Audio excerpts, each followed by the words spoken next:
Okay, today we're going to take a look at Max again. Max is from Maine, so I'm assuming it's pretty cold still out. So he's throwing indoor. Slow this next one down. He just sent me this video today to see if there's anything that might help him out for the outdoor season coming up. Alright, so let's take a look. I want you to take a look at this right foot right here as he winds up. Okay, now it's down. So the foot shouldn't move. You see how the right toe's coming up? He's got his weight on the back and the heel.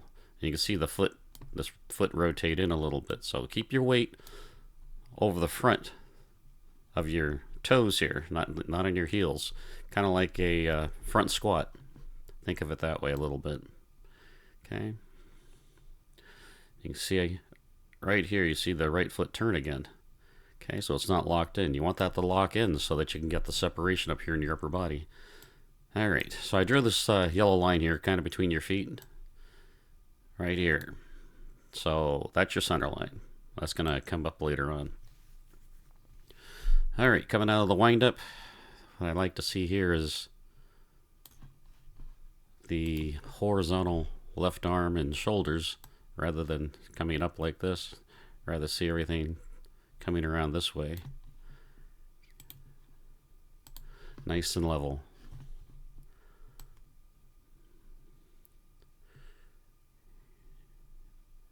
Okay, he was working on bringing his foot up more here so he can get a little drive going into the center. So that looks good.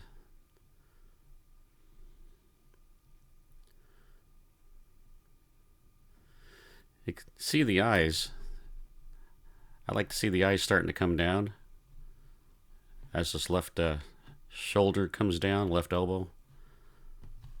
But you'll see, watch the eyes as we just go through the throw here. See, even here he's looking out. He does a good job here. What I'm afraid of is happening here is you would want to be leaned forward a little bit. And then if the head's back, then you get kind of an arch. So just something that I would suggest, maybe as the eyes come around, have them focus downward, maybe 10, maybe 20 feet past the circle here on the ground. So you can get that body angle. Alright, so the right foot's landing quite a bit to the right side of the circle from the center line. And right here, the right toes are down. And as I was telling Max, the left foot is... I would like to see it out here about 9 o'clock when those left on the right toes land. But he's pointing out here probably about 10 o'clock or so. So it's left behind because of the early right foot dropping. So if the right foot landed here, then the left foot would have a little bit more time to get around to that 9 o'clock position and it would land faster. Okay, so here we want to try to get that discus level with the shoulders as it's coming up to the high point. Okay, so it's a little low down here. Alright, let's keep going around. See, the left elbow right here is now facing 12 o'clock. You want the hips to also be at 12. They're not quite there yet. The hips will be at 12 and this left foot is facing 6 o'clock. It's over here right now. So when that foot is back here and the hips are square to the front, that's when you want that left elbow coming here, because you're not wrapping back a little bit or holding the upper body back for that separation. Okay, this is right here. Okay, now the left foot's over here at the back behind you toward the throwing direction at 6. Now you've got the right foot here facing 12, hips are facing 12. You can see where the elbow is. It's past the 12 o'clock. Okay. If you think about that, it will you'll get more separation at this point. Your chest will be more toward 3 o'clock here. Right now it's past it about 2 o'clock. Okay, and again the eyes are up where you want them to look down. Just play around with that, see how it feels.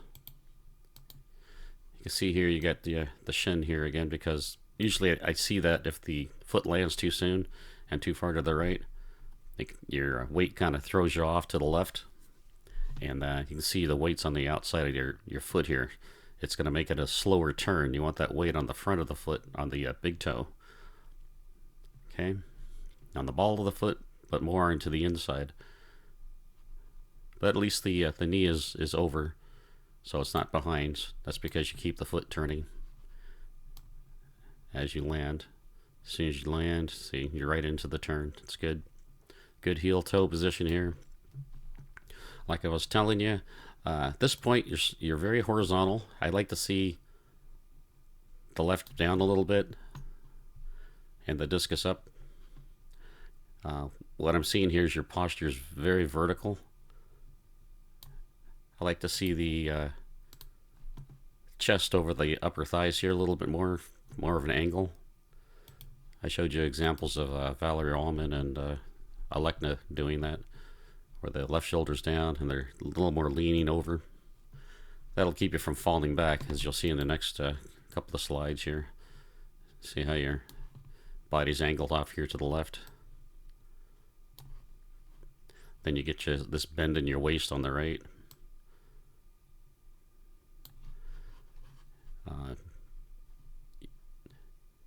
Your spine should be vertical right here. Okay, and your body's off to the left.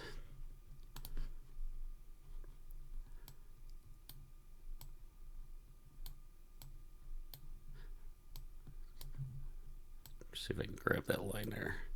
And then so the radius from here to the discus here is shorter, because now it's coming from the angle of your spine here.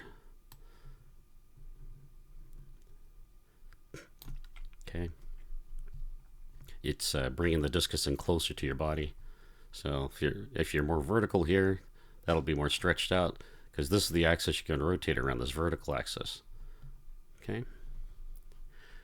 And then you want to make sure this left leg is fully extending. I know you're having some trouble with that.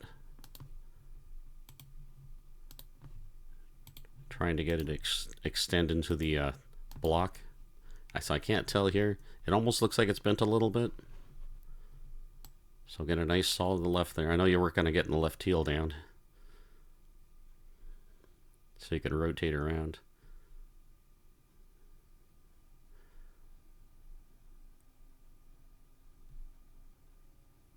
Okay, discus has a good angle on it. The right edge is down. Looks good. Can't tell for sure if you're throwing your left shoulder back behind you or if it's blocking here and then the right's rotating forward. Video from the side will show us a better idea there what's happening. Okay, so a few things to work on, and if you make another video, we'll take a look at it. All right, thanks.